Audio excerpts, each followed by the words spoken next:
하나님께서 애굽을 멸하시는, 애굽을 심판하시고 또 애굽에 대해서 애가까지 부르라고 하시면서 하나님은 긴 말씀을 이 애굽에 대한 심판의 말씀으로 우리에게 전해 주십니다. 왜냐하면 그 당시의 애굽은 그 당시 온 세계에서 가장 큰 나라였습니다. 요즘으로 말하면 이 온 세계 가운데 이 미국과 같은 그런 나라가 바로 애굽이었죠. 사람들이 애굽 그러면 이 지상의 천국 이렇게 생각을 하고, 항상 애굽 같은 곳 그렇게 생각하면 마치 옛날에 하나님께서 에덴을 만드신 에덴 동산 같은 곳, 너무 비옥하고 언제나 물이 넉넉해서 모든 사람들이 아주 풍족하게 사는 곳입니다. 그리고 애굽에는 전쟁이 없습니다. 요즘도 그러하지만 옛날에야 얼마나 전쟁이 많았습니까? 조금만 약하면 옆에 나라가 와서 그냥 칼로 다 살육을 하면서 그냥 그런 전쟁들이 너무너무 많았는데, 사실은 전쟁이 없는 나라, 그 나라는 바로 애굽이었습니다. 왜냐하면 제일 강하니까요. 큰 나라니까 감히 애굽에 대해서 덤빌 그런 나라는 없었던 것이죠. 그러니 여러분 상상이 가시죠? 애굽이란 나라가 얼마나 큰 나라였던가. 여기 보면 바벨론이라는 이야기도 나오고 아수르라는 이야기도 나오고 하지만은 그 당시 애굽에 비하면 그런 나라들은 아주 작은 나라였습니다. 그런데 그 큰 애굽이라는 나라가 하나님 앞에 교만하게 되지요. 교만할 만도 하지요. 인생이 그렇게 되어서 결국에는 하나님께서 이 애굽을 멸하시는데, 바로 신흥제국이었던 이 바벨론을 통해서, 예전에는 비교도 되지 않을 만큼 적은 나라였지만 애굽이 지나가게 하고 이 바벨론을 통해서 애굽을 멸하게 하시는 것을 우리가 보게 됩니다. 어제도 우리가 그런 말씀을 나눴지만, 인생의 권세라고 하는 것, 이 세상에서 내가 큰 영광을 누리며 산다는 것이 얼마나 헛된 일인가. 그야말로 하루살이 인생이나 온 그 강대국이 한번 일어났다가 사라지는 것이나 다를 게 전혀 없는 것입니다. 저는 이 말씀을 읽으면서 그런 생각을 해봅니다.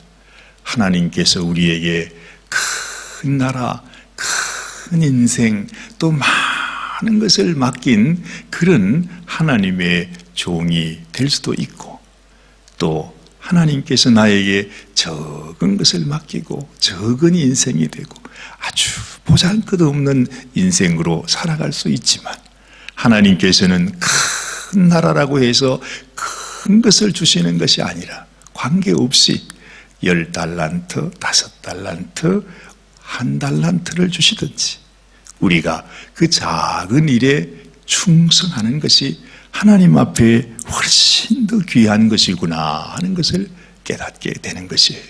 많이 받았는데 많이 받은 것으로 하나님 앞에 원하시는 일들을 감당하지 못하면, 하나님이 우리에게 주신 사명을 감당하지 못하면 그건 우리에게 복이 아니라 화가 된다 하는 것입니다. 그래서 언제나 우리가 이 세상 속에서 세상 사람들이 생각하는 것처럼 그런 세상의 욕심을 가질 필요가 전혀 없는 것이죠. 오늘 이 에스겔서 32장은 그렇게 길게 끝이 없을 정도로 말씀하시는 애굽에 대한 그 심판의 말씀을 이제 마지막 4장째 이 말씀에서 하나님께서 말씀을 하시는데, 제 마음속에 그런 생각이 자꾸 드는 것입니다. 하나님께서는 우리에게 큰 것, 무슨 아주 대단한 것, 우리 인생은 그런 걸 좋아하잖아요. 뭐라도 참 대단하게 멋있게 한번 그렇게 한번 살아봤으면 그런 생각들도 합니다. 근데 이런 생각이 문득 드는 거예요. 하나님께서 이 세상에서 가장 사랑하고, 물론 모든 백성들을 다 사랑했지만, 그렇지만 하나님이 내 백성이라 하고 선택하시고 또 그들에게 말씀 주시고 미우나 고우나 지금도 끝까지 하나님의 백성으로 그렇게 인정하면서 사용하고 계시는 그 이스라엘을 생각해 보면, 하나님이 만약에 큰 것이 좋다고 하면요, 이스라엘을 큰 나라로 만들지 않겠어요?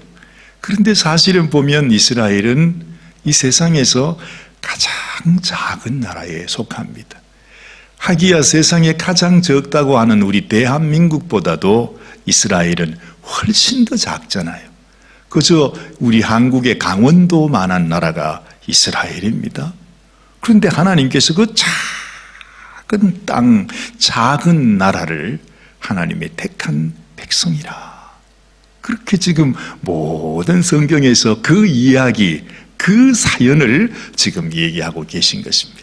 그 이스라엘을 사랑하시고 또 이스라엘을 책망하시고 이스라엘을 멸망시키셨다가 다시 이스라엘을 세우시고 그 이스라엘의 자손을 통해서 이 세상에 왕을 보내시고 하나님의 놀라운 뜻을 이루어가는 걸 보면, 그렇구나, 작은 것이 소중한 것이구나.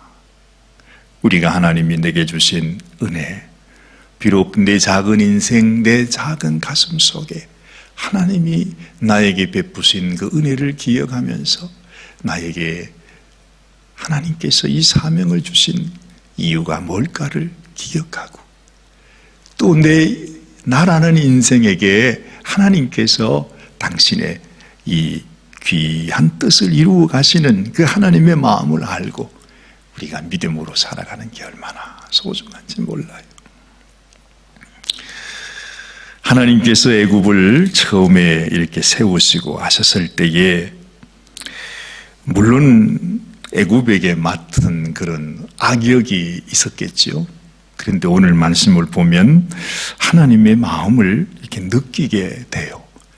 하나님이 애굽을 세우시면서 애굽에게 하나님이 어떤 사명을 주시면서 하나님은 애굽을 뭐로 비하셨느냐, 뭐로 비유하여 말씀하셨느냐 하니까 애굽을 젊은 사자라, 하나님께서 그렇게 비하셨어요. 그래도 이 애굽이 온 세상 가운데 왕의 나라, 온 세상을 지도하는 지도자의 나라, 오늘 성경을 보면 젊은 사자라 그렇게 말하지 않습니까? 자, 2절 말씀을 보니까 인자야 너는 애굽 왕 바로에 대하여 애가를 불러 그에게 이르라. 너는 너를 열국에서 젊은 사자에 비하였다 말씀하십니다. 하나님께서 이 애굽을 통해서도 하나님이 하시고자 하는 아름다운 일, 귀한 일이 있었습니다. 비록 이스라엘 백성들이 그 나라에서 종살이를 했지만 마치 애굽은 그 이스라엘이 어머니의 자궁 속에서, 태 속에서 커나가는 그 역할도 애굽은 했었어요. 하여튼 하나님께서 그 애굽이라고 하는 나라를 통해서 하나님의 또 귀한 뜻을 이루어 간다는 것이죠. 근데 참 인생은 어쩔 수가 없습니다. 그 하나님의 선한 뜻, 하나님의 계획 가운데 애굽이 정말로 하나님께서 주신 귀한 사명을 겸손히 감당하는 나라가 되었으면 하나님께서 하나님이 달리 이 애굽을 인도하실 수도 있었을 텐데, 하나님은 지금 에스겔 32장을 통해서 애굽을 완전히 멸망시키시고 그 나라가 어떻게 되는지를 우리들에게 보여주고 계신 것입니다. 젊은 사자에 비하였는데 실상을 보니까 바다 가운데 큰 악어라. 참 악어라고 하는 것이 성경에는 여러 가지 형태로 번역을 합니다. 여기는 악어라고 말하지만 저기 요한계시록 같은 데 가보면 이 악어가 용으로 번역이 되어 있습니다. 바닷속에 사는 아주 그냥 흉악한 괴물 뭐 이런 것으로도 번역이 되기도 하고요. 어쨌든 여기는 참 이 이름도 하나님께서 참 아주 적절하게 지으신 것 같아요. 악어. 왜 악어입니까? 악을 행하는 곡이라서 그런가요? 하여튼 어쨌든 악어입니다. 이 악어가 하나님은 젊은 사자로 비유해서 온 세상에 그래도 사자면 이 짐승들의 왕으로 우리가 얘기를 하잖아요. 근데 악어는 뭡니까? 이거 흉악하게 생겨가지고 물속에 숨어가지고 그냥 아주 오늘 여기서 보니까 바다 가운데 큰 악어인데 강에서 뛰어 일어나 발로 물을 요동하여 그 강을 더럽히는 짐승이라 하는 것입니다. 애굽이 하나님 앞에서 악을 행하는 그런 족속이, 그런 민족이 되었다는 거죠. 그런데 하나님께서 이 애굽에 대한 이야기를 이렇게 자꾸 하고 계신 이유는 또 딴 데 있어요. 하나님께서 애굽을 향한 이 멸망의 심판의 말씀을 해주고 있습니다. 그리고 오늘 이 12년 제12년 12월 초 1일 이때가 언제냐 하면 이때가 이스라엘이 드디어 함락되어서 완전히 그냥 멸망해서 초토화가 된 몇 달 뒤입니다. 아니 그런데 지금 이스라엘이 멸망을 당했는데 왜 지금 애굽을 향해서 또 애가를 부르면서 이렇게 말합니까? 그 이유가 있는 것입니다. 여러분도 잘 아시죠? 여러분 예레미야가 하나님의 말씀을 그렇게 간절하게 전하고 너희가 애굽을 의지하지 말라. 애굽을 의지하고 애굽을 따라가면 다 멸망하게 된다. 그렇게 말하는데도 이 이스라엘 백성들은 그 말씀을 순종하지 않습니다. 하나님이 바벨론을 예비하셨다고 말씀하는데 끝까지 그 바벨론을 배신하고 반역하고 해서 그렇게 지금 이스라엘 스스로가 그 유다 백성들이 심판을 받게 되잖아요. 그런데 그렇게 심판을 받고 완전히 멸망을 당한 이후에도 이스라엘 백성들이 뭘 해요? 바벨론이 와서 자기들을 완전히 멸했어요. 다 잡아갔어요. 다 죽였어요. 예루살렘 성전이 다 무너졌어요. 그런 이후에도 이 백성들이 뭘 합니까? 그때도 우리는 애굽을 의지하겠다고. 여러분 기억하시죠? 예전에 왜 예레미야가 참 찾아갔던 그다리아라고 하는 총독이 있었잖아요. 바벨론 왕이 이제 이 예루살렘을 다스리라고 세워준 그다리아를 이 백성들이 어떻게 합니까? 그 이스마엘이라고 하는 장수가 와가지고 그 그다리아를 그냥 죽여버리잖아요. 그리고는 예레미야를 데리고서 다 남은 사람을 데리고 우리는 애굽으로 가야 된다고. 참 기가 막힌 일입니다. 하나님이 이렇게 나의 뜻은 여기에 있다고 말해도 끝까지 아주 죽은 다음에도. 예전에 우리 아이들 데리고 한국을 한번 갔죠. 오래전입니다. 벌써. 그러고 보니까 아이들 데리고 한국 간 지가 지금 10년이 훨씬 넘었군요. 한국을 한번 갔었는데 가서 저희 장모님과 가셨던 것 같아요. 어디 해물탕 집에 가가지고서 그 해물탕을 이렇게 먹는데 뚜껑이 이렇게 보이는 뚜껑 이렇게 돼 있어요.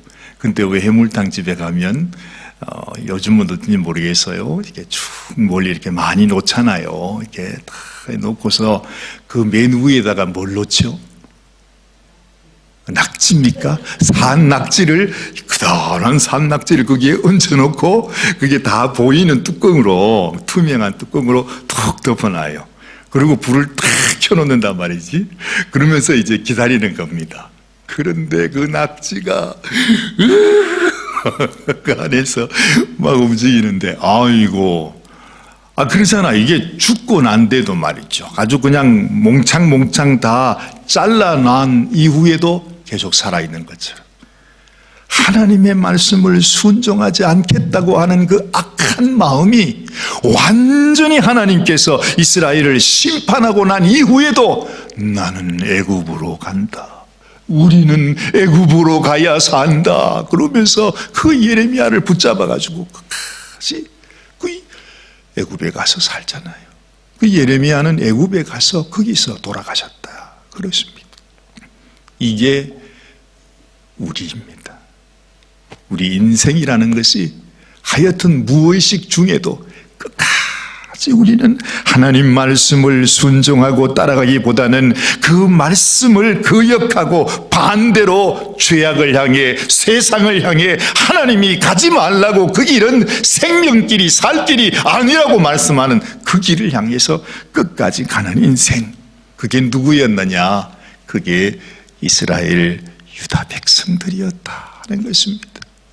그게 얼마나 답답한 일입니까? 그래서 지금 하나님께서 예루살렘이 완전히 멸망하고 난 이후에도 너희가 그토록 의지한 애굽은 이렇게 망한다. 이렇게 망한다. 내가 이렇게 심판할 것이다 하는 것을 지금 계속해서 말씀하고 있는 것입니다. 어쨌든 이 애굽은 하여튼 하나님께서 보기만 해도 기분 나쁜 그런 나라가 되었습니다. 그래서 심판을 하는 것입니다. 3절 말씀을 보니 나 주 여호와의 말이여 내가 많은 백성의 무리를 거느리고 내 그물을 내 위에 치고 그 그물로 너를 끌어오리로다. 여러분 악어를 붙잡을 때 아마 여러분도 한번 상상해 보십시오. 큰 악어의 그물을 덮여가지고 그물을 싸가지고 그걸 잡아 당겨가지고 물속에서 끌어내면 그죠? 그 모습입니다. 내가 너를 무태에 버리며 들에 던져서 공중의 새들로 내 위에 앉게 할 것이며 온 땅의 짐승으로 너를 먹어 배부르게 하리로다. 그것으로 끝난 것이 아닙니다. 내가 네 고기를 여러 산에 두며 네 시체를 여러 골짜기에 채울 것입니다. 내 피로 내 헤엄치는 땅에 물대듯 하여 산에 미치게 하며 그 모든 개천에 채우리로다. 이것도 다가 아니에요. 7절 말씀을 보니 내가 너를 불 끄듯 할 때에 하늘을 가리우 별로 어둡게 하며 해를 구름으로 가리우며 달로 빛을 발하지 못하게 할 것이며 하늘의 모든 밝은 빛을 내가 내 위에서 어둡게 하여 어두움을 내 땅에 베풀리로다. 나 주 여호와의 말이로다. 참 이 말씀이 얼마나 하나님께서 내가 너를 철저하게 심판해서 네가 내 백성 이스라엘에게 소망이 될 수 없음을 하나님께서 보여주시는 것입니다. 아유, 하나님이 아무리 그래도 그렇지 이건 좀 과한 거 아닙니까? 여러분 그런 생각이 들 정도예요. 그런데요, 여기에 또 중요한 포인트가 있습니다. 하나님이 생각하시는 것은 지금 이스라엘 백성, 유다 백성만을 생각하는 것이 아닙니다. 왜 하나님께서 이렇게 철저한 심판을 행하시는가? 이제 이 세대가 지나가고 수천 년이 지나서 살아가게 될 우리들에게 너희는 이 백성들처럼 애굽을 의지하지 말라. 세상을 의지하지 말라. 세상 영광에 유혹받지 말라. 이 세상 권세에 너희가 따라가지 말라. 아무것도 아니라는 것입니다. 왜 애굽은 크게 하시고 이스라엘은 조그마하게 하십니까? 그 위에 깊은 뜻이 있습니다. 왜 악한 자들은 저렇게 흥하게 하시고 하나님께서 불러서 당신의 종 되게 하시고 자녀 되게 한 우리들은 이렇게 작은 인생으로 두십니까? 왜 그러실까요? 하나님은요, 크고 작은 것, 그것은 아무 의미가 없는 것입니다. 온 세상 우주가 이렇게 광활하다 그럽니다. 그런데 하나님 볼 때는 우리 한 인생이, 내 몸이 하나의 우주랍니다. 실제로 그렇습니다. 우리의 몸 속에 들어가 보면 이 몸이 온 우주처럼 광대하잖아요. 그렇지 않아요? 우리 속에 있는 핏줄만, 제 몸에 있는 핏줄만 모아도 지구를 2바퀴를 돌린답니다. 내 핏줄이요. 그만큼 하나님께서 우리를 우주로 만드신 거예요. 참 신비한 이야기입니다. 정말 참 신비한 이야기입니다. 하나님의 개념, 작은 겨자씨 하나가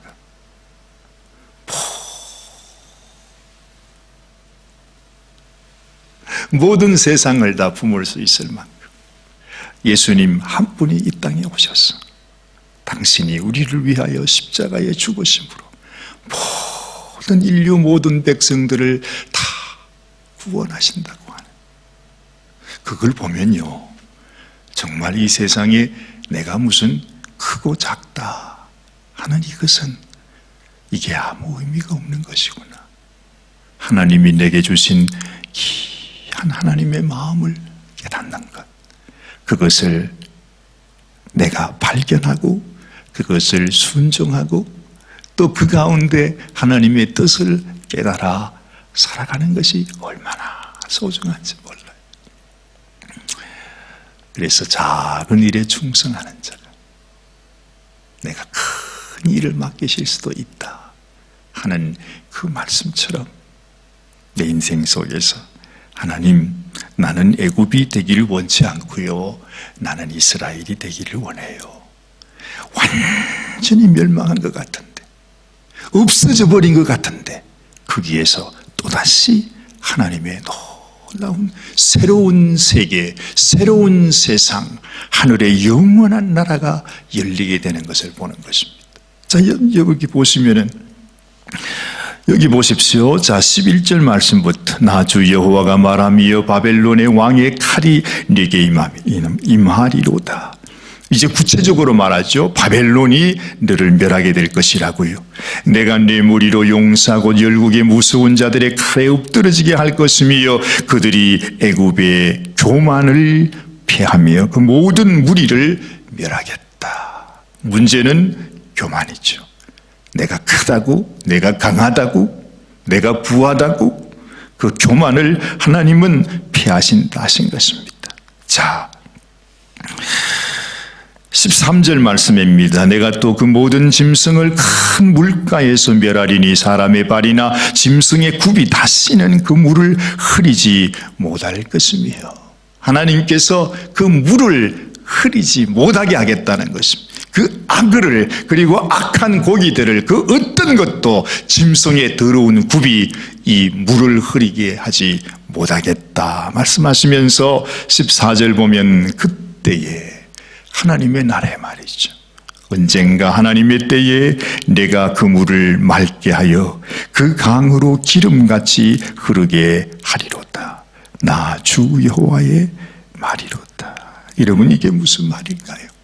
이 세상의 그 영광, 그 모든 세상의 강대한 세상 권세, 세상 영광이 다 사라지고 하나님께서 하나님의 방법으로 정말 아무것도 없는 곳에서 하나님께서 마치 하나님의 새 생명으로 우리 주님 예수님을 우리에게 보내셔서 진정한 우리의 영원한 왕, 우리의 사자, 유다를 향하여 하나님께서 너는 사자라 그렇게 말씀하지 않습니까?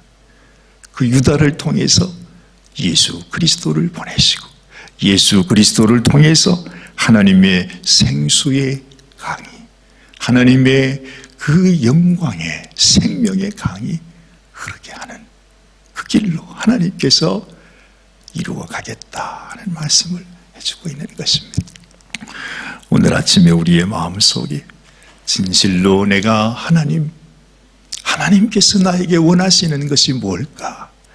그저 애굽에 붙어서 어떻게 하든지 애굽의 영광, 애굽의 권세, 애굽의 부귀영화, 그저 그것을 늘 그저 그리면서 나도 언젠가 그래 좀 살 수 없나, 그렇게 우리 인생을 사는 것이 아니라 내 속에서 새 일을 이루시기를 원하시는 하나님의 계획, 하나님의 뜻, 나를 위해 생명 주시기 위해서 십자가에 당신의 피를 흘리신 예수 그리스도의 그 형상, 우리 주님이 내 안에 살아 역사하여 주옵소서. 하나님의 새로운 강이, 맑은 강이 흘러가는 그런 인생이 되게 하여 주옵소서. 이런 소원 우리 마음속에 갖고 우리가 기도하면서 우리 주님의 그 은혜 가운데 믿음으로 살아가는 저와 여러분들 되시기를 바랍니다. 같이 기도하십시다. 하나님 아버지, 감사합니다. 정말 이 세상에 허망한 세상 권세, 세상 영광, 세상의 좋은 것을 바라는 아버지 하나님, 세상의 유혹에서 우리가 벗어나게 하시고 우리를 통하여 하나님의 뜻을 이루어 가시는 참으로 하나님의 계획에 붙들려 그 하나님의 계획 안에서 하나님의 뜻을 이루는 그런 인생이 되게 하여 주옵소서. 하나님께서 우리 사랑하는 성도들의 심령을 축복하여 주시고 우리 주님께서 우리에게 주신 그 생명의 씨앗을 우리도 갖고 하나님의 아름다운 의의 열매를 맺어 드리는 저희들이 되게 하여 주옵소서. 우리 주님 예수님의 귀하신 이름으로 감사하며 기도드리옵나이다. 아멘, 아멘, 아멘. 오늘도 믿음으로 승리하시면서 살아가게 되기를 바랍니다.